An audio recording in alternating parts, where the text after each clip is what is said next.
Hey, it's me, the Wacky Doo Banana Duck Bradwurst, and I'm back with another review. While all of you were out hate watching Velma into its second season, I was on that Mystery Incorporated grind. And in this review, I'm going to refrain from spoiling too many things, since this is a series literally built on the backbone of plot twists and big reveals, so you should just go out and watch it yourself. You know, it's on HBO, just please, just watch anything but Velma. Just for the love of, take a break from torturing yourself. For those who don't know, Scooby-Doo Mystery Incorporated is a very subversive, lore-heavy take on the Scooby-Doo-niverse. It's a series with so much detail and world building that's so deeply rooted within Scooby-Doo, it's kind of hard to believe this isn't like the prime Scooby-Doo adaptation. The series mainly focuses on the curse of Crystal Cove. Now, Crystal Cove, I'm pretty sure it's actually exclusive to this version since every other version takes place in downtown Coolsville, and I used to think this show was called Scooby-Doo, The Mystery of Crystal Cove. Anyway, as I was saying, Curse of Crystal Cove, you might be thinking, what's that all about? Now, the monsters in this are still guys in suits, but real monsters do exist. But the series is mainly about building up to the reveal of the real monsters, as opposed to featuring them in episodes as villains. And the monsters not being real actually kind of makes them more interesting than if they were, like, for example, the Freak of Crystal Cove. I'm not going to spoil who the Freak's identity is, but his whole story does play out like an actual whodunit. And if there were no whodunit and he was just an actual monster, then it just would have been, oh, okay, guess monsters are real. But the fact that there was like an actual like twist made it a lot more interesting. Decades ago, there was this group called Mystery Incorporated. They were made up of a bunch of mystery-solving teens and their pet parakeet, and they went missing looking for this lost treasure buried under Crystal Cove. And the new Mystery Incorporated is trying to find out what happened to the old Mystery Incorporated while also trying to find out where that treasure is. Remember that parrot that the old Mystery Inc. kept as a pet? Well, yeah, he's also evil. I also really like how this version focuses more on the gang's personal life, like their relationships. Let's just say they're a lot more than friends in this universe. Although I feel like they stretched out the whole will they won't they between Fred and Daphne a little too long and it got kind of repetitive after a while. There's also a lot more focus on the gang's parents and how they don't exactly approve of their kids running around fighting monsters every day. In fact, the very first episode begins with the gang all getting arrested by Joe Swanson. This scene also shows us right off the bat that this is going to be an accurate but still subversive take on Scooby-Doo. Now, I don't want to say, oh, this is the only scary Scooby-Doo and then just discredit every other version because, well, that's not true. But the monsters in this are very detailed and have a lot of really unique designs and unique powers. And again, finding out the reason for the monster's motivation or finding out how they pulled off all these crazy special effects is part of what makes them so interesting. But even though the monsters are scarier than they usually are, it still maintains the goofy shenanigans that make Scooby-Doo Scooby-Doo.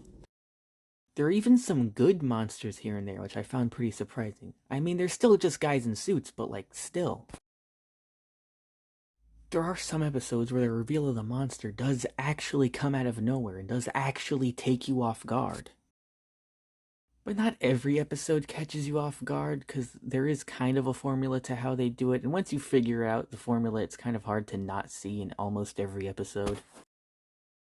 Most of the time it plays out like, oh, what's this? Two new characters are introduced? One is built up as being the monster and the other isn't? I wonder which one's gonna be the monster? And while on the topic of villains, let's talk Professor Pericles. Pericles being this, like, talking parakeet that's trying to destroy the Scooby Gang does feel very at home with Hanna-Barbera. But they play him so straight-faced and so seriously that it's terrifying. Most of the deaths in this series are either caused or indirectly caused by Pericles. Oh yeah, people die, by the way. See, this is why animation will always be better than live action. Oh yeah, and he also has an army of robot Nazis.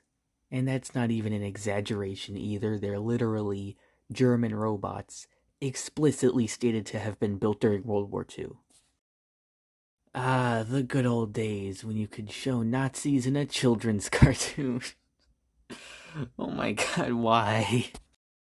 Even though Scooby is the title character, I feel like Fred is the real main man.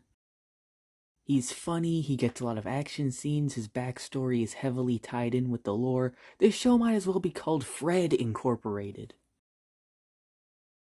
People nowadays always be saying, big franchises have made us so desensitized to crossovers, they're not special anymore. Yo, this show made me desensitized to crossovers. They did Johnny Quest and Blue Falcon in the same episode! At one point, Velma mentions Rorschach from Watchmen, which implies that Batman is fictional in this universe.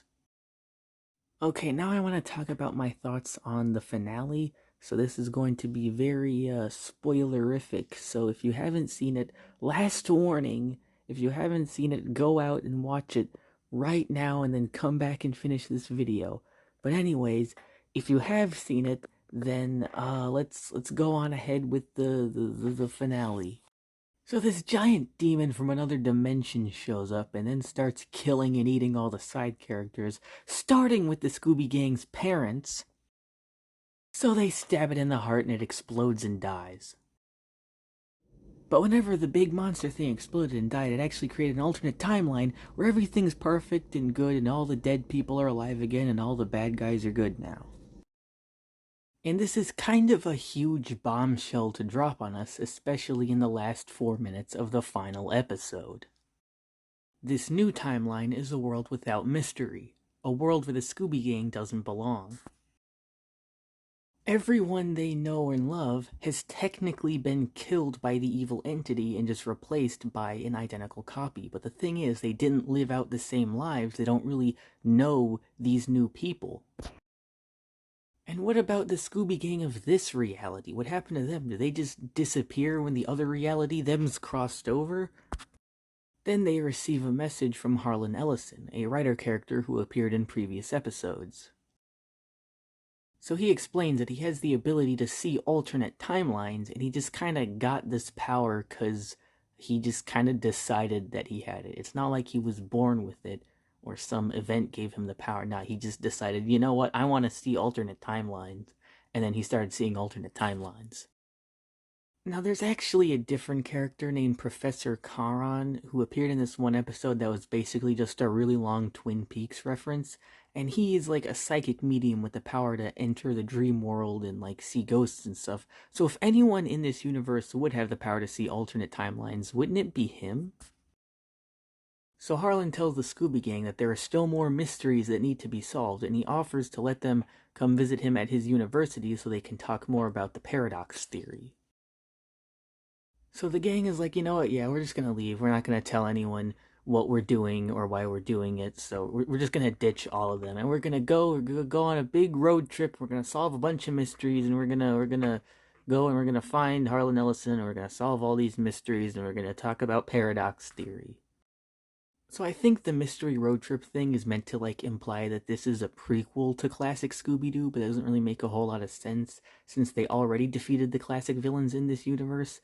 And because, again, what mysteries are they going to solve now that the evil entity is gone and it's not making people put on monster costumes anymore? Maybe instead of catching monsters, they'll start solving murder mysteries now. And what exactly will they do once they meet Mr. Ellison? I mean, they're still stuck in this timeline, right? And even if they go back to their home timeline, it was still destroyed by that evil entity. Oh yeah, and also Harlan Ellison is actually a real person who voiced himself in the cartoon. But I guess that is kind of the whole point where, the mystery continues, there's always more questions to be asked, more things to be learned. And they do say that, wanting more is a sign of a good storyteller. But yeah, that was Mystery Incorporated. I guess it shows that No matter really how seemingly simple or one dimensional a concept is, anything can be made interesting with good enough writing. But, anyways, this has been Bradwurst, signing off.